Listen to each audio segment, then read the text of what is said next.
Alors, moi, pour vous faire une mise en contexte, mon garçon, dès la maternelle, on a commencé à découvrir qu'il y avait différents diagnostics, un diagnostic de Tourette, un TDAH et un soupçon de TSA. Tout ça, ça a fait que ses contacts avec les gens, c'était plus difficile pour lui. Ce qui est triste dans tout ça, c'est que c'est un amoureux des gens. C'est un garçon qui a envie d'aller vers les gens, de parler aux gens.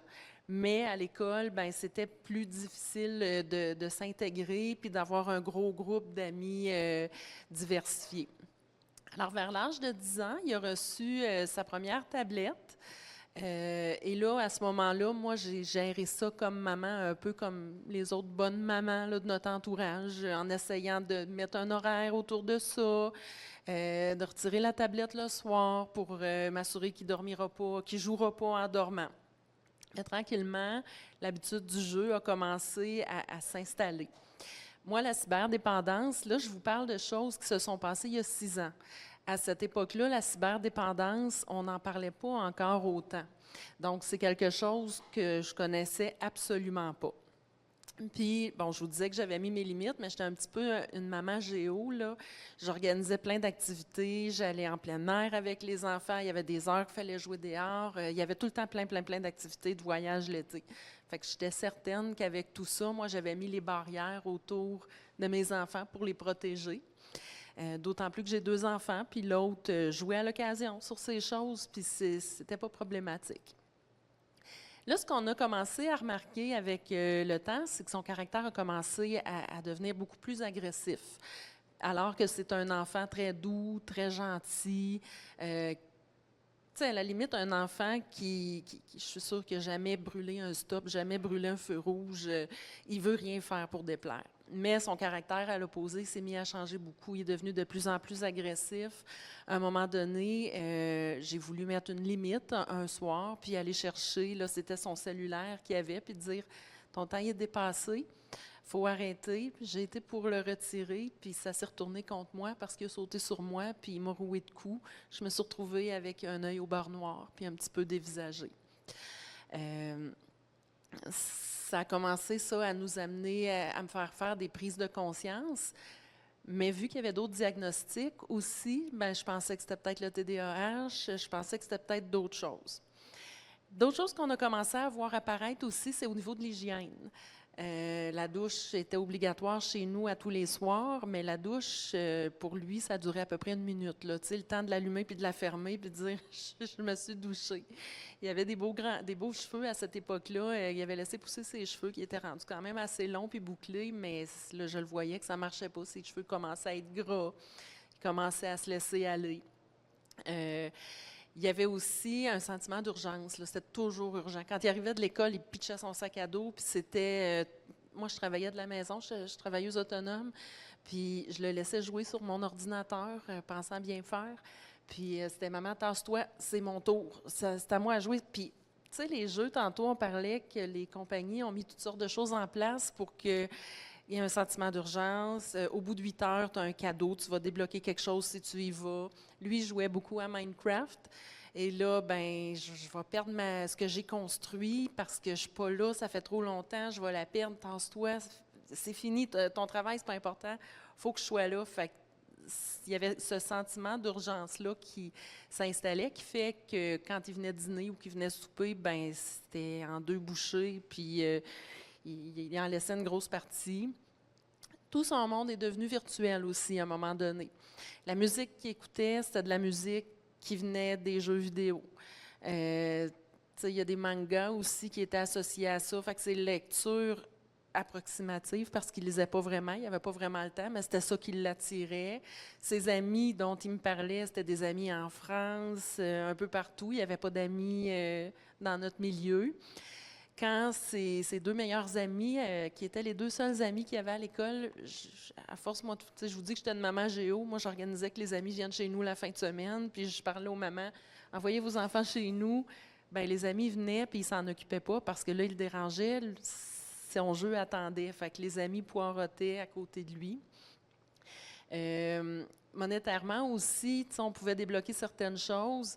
Il me demandait certains jeux là, pour aller plus loin dans le jeu. Il me demandait souvent de l'argent.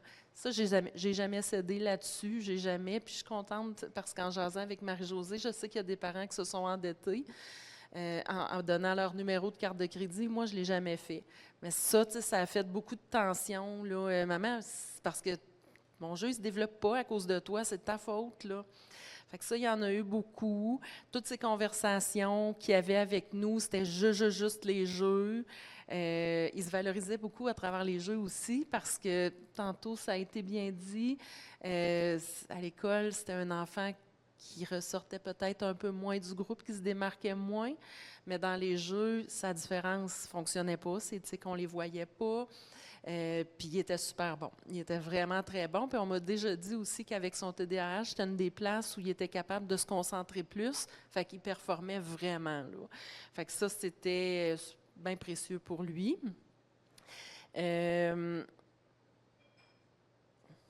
J'ai tout dit. Donc, en gros, les signes qui nous ont alertés, nous, ça a vraiment été ça. Les comportements violents, l'isolement. On faisait des belles sorties. Là, la maman Géo, elle commençait vraiment à se faire mettre de côté. Ça ne tentait jamais.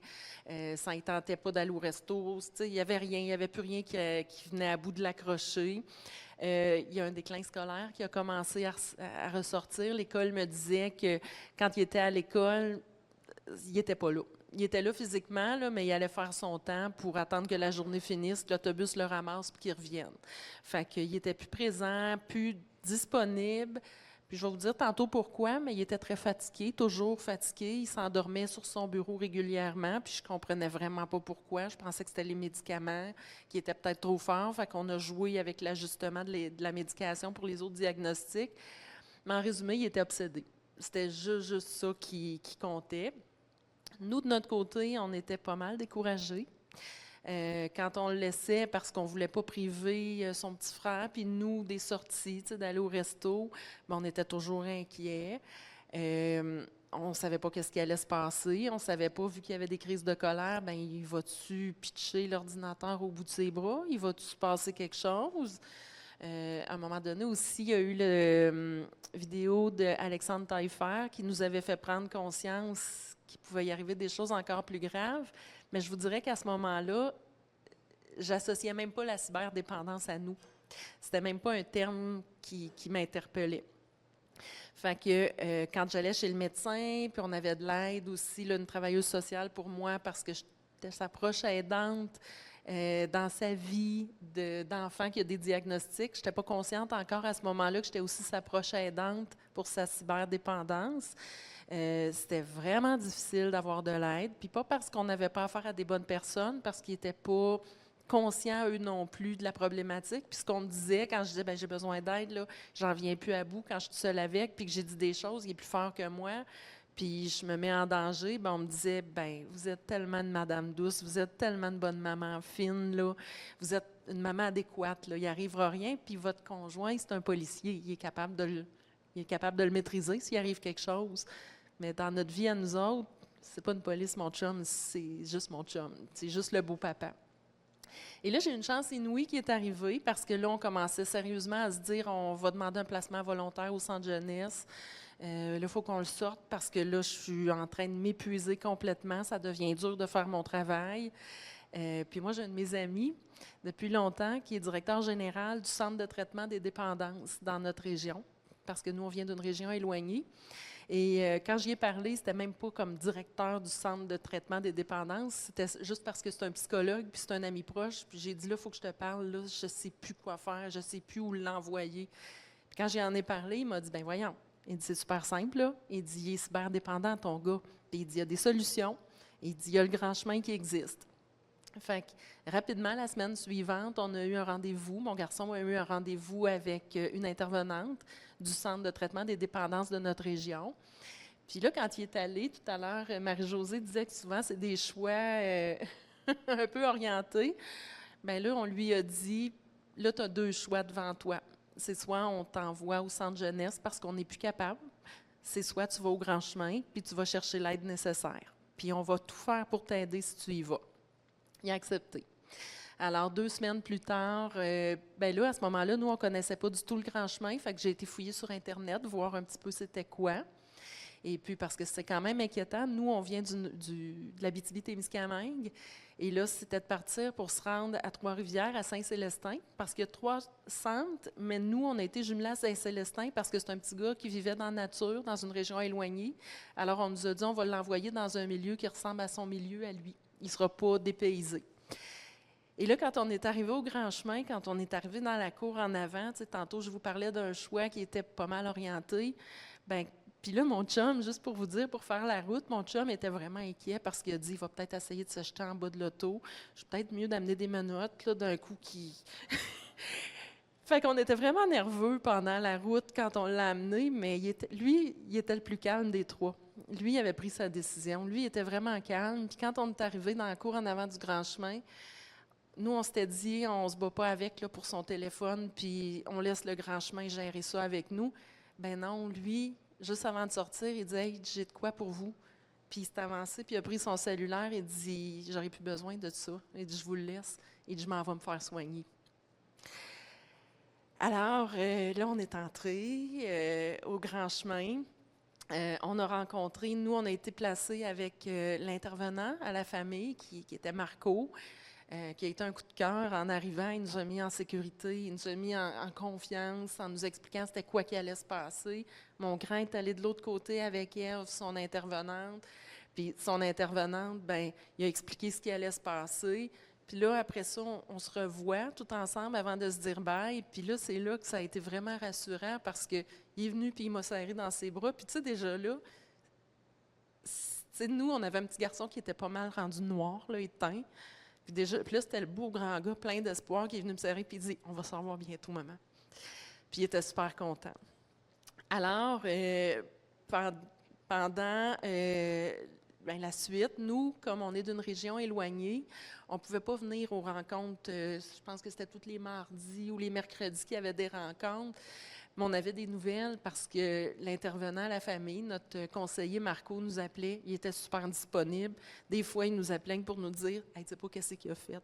Hey, on l'amène dans le bois en fin de semaine, on s'en va faire une fin de semaine en plein air. » Puis là, il nous envoyait des photos pour qu'on ait des nouvelles. Puis toutes les semaines, on pouvait y parler une fois par semaine. Puis chez nous, c'était précieux. Là, on était toute la famille autour du téléphone, puis on attendait l'appel. Puis tu sais, c'était de voir qu'il reprenait vie. Semaine après semaine, là, il arrêtait. Il ne parlait plus pantoute de ses jeux. Là, il avait appris des choses sur sa musique. Il avait des amis. Il faisait du sport. Mon Dieu, il faisait du sport. Ça, c'était vraiment nouveau pour nous.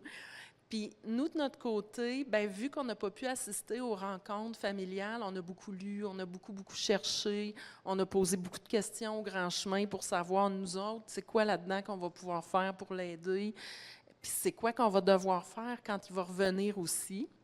Fait qu'on a pas mal grandi.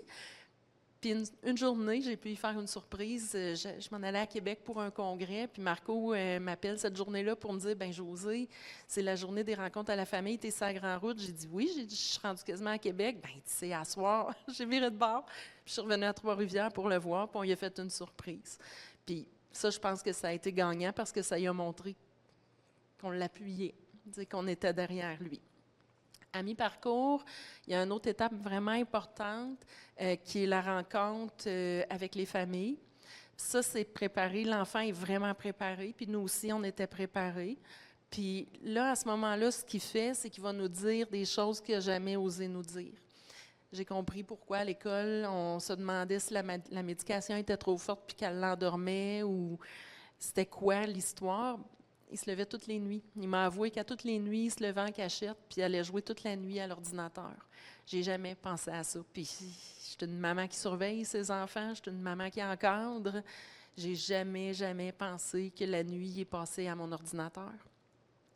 Puis l'autre chose aussi qui nous a révélé, c'est parce qu'on était mon conjoint et moi, qui est le beau-papa, il nous a révélé qu'il y avait des idées noires depuis très longtemps, puis que depuis très longtemps, il y avait une estime de lui qui était super faible, puis qui avait envie de se suicider. Puis il m'a dit, si je ne l'ai jamais faite, c'est parce que je t'aurais démoli. Puis il dit, je veux pas, j'aurais jamais voulu faire ça.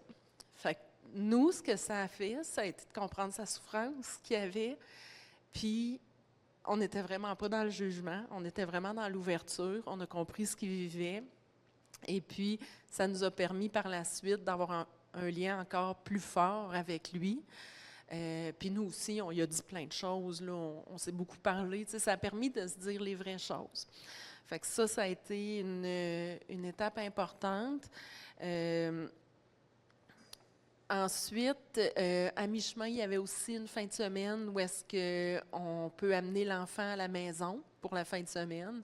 Nous, c'était beaucoup trop loin, ramener mon grand en Abitibi. Fait qu'on est passé chercher son frère, qui est aux études à Montréal, puis on l'a amené, puis on a loué un hôtel, puis on a passé la fin de semaine tout ensemble. Puis ça aussi, ça a été une autre révélation pour nous autres, parce que à cause de la cyberdépendance, sa relation avec son frère, c'était beaucoup démoli, c'était beaucoup détruit. Et puis là, ben, c'était de voir la figure du plus jeune qui voyait son grand frère, qui pouvait avoir des discussions avec, que ça pouvait bien se passer. Fait que ça a été une autre façon de renouer. Ça aussi, ça a été un beau moment.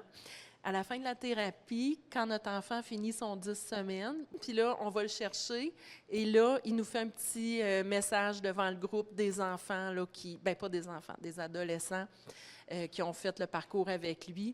Ça aussi, ça a été un moment qui a été vraiment marquant pour nous autres parce que juste de le voir parler en avant, de le voir être capable de parler d'où il est rendu, j'ai trouvé ça vraiment beau. Puis j'ai trouvé ça beau aussi, comme parent, de voir le visage des autres enfants parce qu'il y en a qui venaient d'arriver en thérapie, il y en a qui étaient là à mi-chemin, d'autres qui étaient à veille de finir. Mais tu sais, de voir qu'il y a plein de jeunes qui sont différents, qui viennent de milieux différents, se prennent tout en main, puis moi, c'est l'espoir sur leur visage qui m'a touchée.